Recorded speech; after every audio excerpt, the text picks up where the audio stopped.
Bonjour, bienvenue à toutes et à tous sur Comics Party, ravi de vous retrouver pour un nouveau numéro de la story des films de super-héros, la partie 5, le dernier épisode de la série, et aujourd'hui on s'intéresse à des films récents qui vont de 2016, donc à cette année.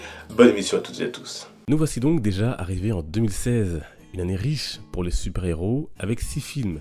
Et l'année a démarré avec du lourd grâce à Deadpool, interprété par Ryan Reynolds.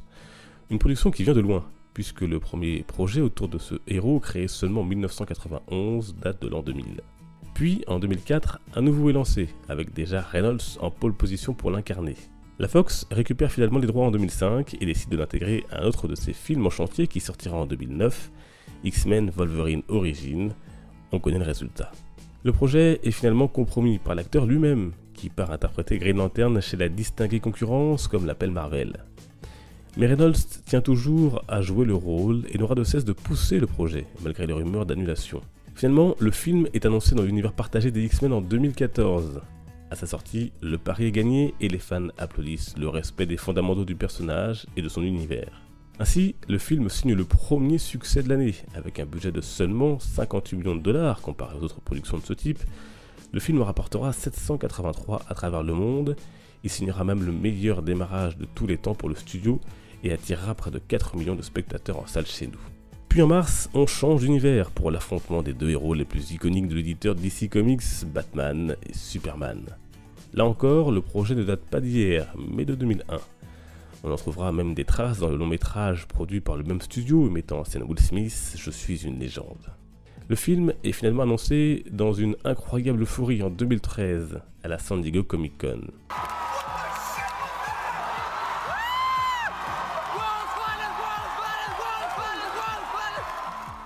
Au final, il récoltera des critiques mitigées, allant de chef-d'œuvre à véritable raté.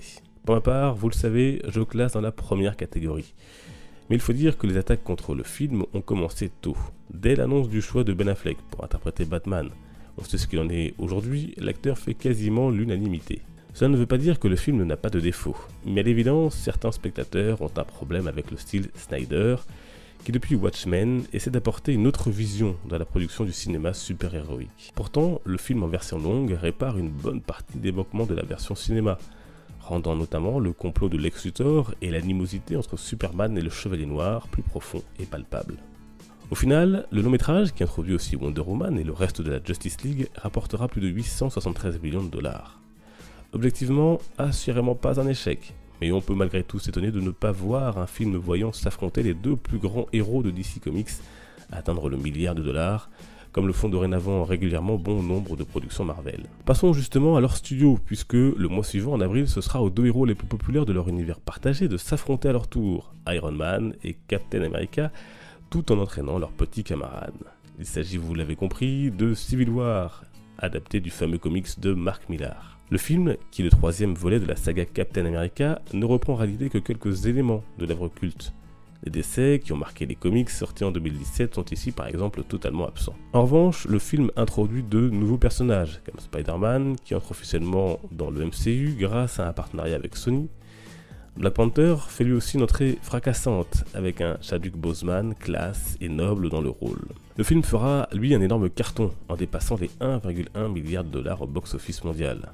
Sa fin, elle, aura quelques conséquences sur l'univers puisque Steve Rogers abandonnera son bouclier au pied de Tony Stark, laissant ainsi son titre de Captain et d'Avengers. Le mois suivant, c'est au tour des X-Men d'être de retour avec la menace Apocalypse dans les années 80. Un film pourtant pas mauvais qui se fera très discret, tout comme ses scores au box-office. Il ne rapportera en effet que, si l'on peut dire, 543 millions de dollars dans le monde, quand le précédent Days of Future Past en avait rapporté près de 750 millions. Puis, à l'été 2016, la Warner propose le troisième film de son univers partagé, Suicide Squad. Le résultat sera dans l'ensemble jugé décevant, le film se perdant notamment au milieu et surtout dans son acte final. Mais le succès sera tout de même au rendez-vous avec 745 millions de dollars récoltés sur la planète. Puis après Black Panther et Spider-Man, c'est au tour du Doctor Strange de faire son entrée dans le MCU en octobre. Après de nombreux noms cités pour le rôle principal, dont ceux de Tom Hardy ou Johnny Depp, c'est finalement Benedict Cumberbatch qui le décroche.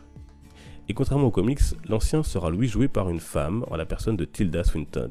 Plutôt bien accueilli par les critiques et le public, le film fera un joli score au box-office. Mais déjà, 2017 pointait le bout de son nez avec la première claque de l'année, Logan. Attention spoiler, le film percutant, beau, puissant et sobre allait marquer les spectateurs par sa fin, avec le départ de deux personnages et acteurs clés de la saga, le professeur Charles Xavier, interprété par Patrick Stewart, et Wolverine, joué par Hugh Jackman. Le film révélera aussi la jeune Daphne Keane, qui interprète une X-23 impeccable et redoutable. La production suivante, signée Marvel Studios, sera résolument plus fun. En effet, les Gardiens de la Galaxie sont de retour en avril pour un volume 2 avec un Baby Groot irrésistible et la quête du père et de ses origines menée par Star-Lord. Le film, dont le premier volet avait été la bonne surprise de 2014, atteindra des sommets avec plus de 860 millions de dollars à travers le monde. Côté DC, après les critiques contre BVS et Suicide Squad, il était urgent pour la Warner d'obtenir un succès critique large pour l'avenir de son univers partagé. Et ce sera chose faite avec Wonder Woman, portée par une Gal Gadot remarquable en princesse Amazon. Le film, réalisé par Patty Jenkins, qui lui non plus n'est pas exempt de tout défaut, touche le public, et alors que son exploitation n'est pas terminée, il s'approche des 800 millions de dollars. Terminons avec le dernier film de super-héros sorti pour le moment, Spider-Man Homecoming, premier film du tisseur à faire partie du MCU. Notre héros, joué par Tom Holland dorénavant, est ici mis en confrontation avec le vautour, interprété par l'ex-Batman Michael Keaton. Le long métrage, qui n'est pas une origin story, suit les débuts de notre jeune héros qui veut trouver sa voie et aider tout en prouvant à son mentor Tony Stark qu'il est capable. Les critiques plutôt favorables font que le film en est aujourd'hui à plus de 650 millions de dollars dans le monde. Il reste donc 2 films pour conclure cette année, et pas des moindres. En octobre, place d'abord à Thor Ragnarok, où l'on retrouvera donc l'Asgardien, et Hulk, qu'on n'avait pas vu dans Captain America Civil War. Enfin, l'année devrait se terminer en apothéose, avec le film Justice League de Zack Snyder, qui, suite à un drame familial, a dû laisser la fin de la production à Joss Whedon, à qui l'on doit notamment Avengers.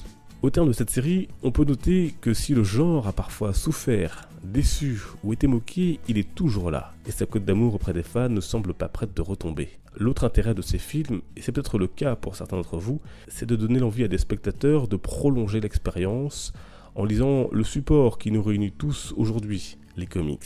Et la vibe super-héroïque est donc loin d'avoir dit son dernier mot, comme nous le verrons prochainement, avec la liste des productions Marvel et DC Comics à venir, dans un numéro hors série de la story des films de super-héros. Et comme toujours, dites-moi donc dans les commentaires le film que vous avez préféré dans cette période. On se retrouve sur les réseaux sociaux, vous avez le lien en description, n'hésitez pas.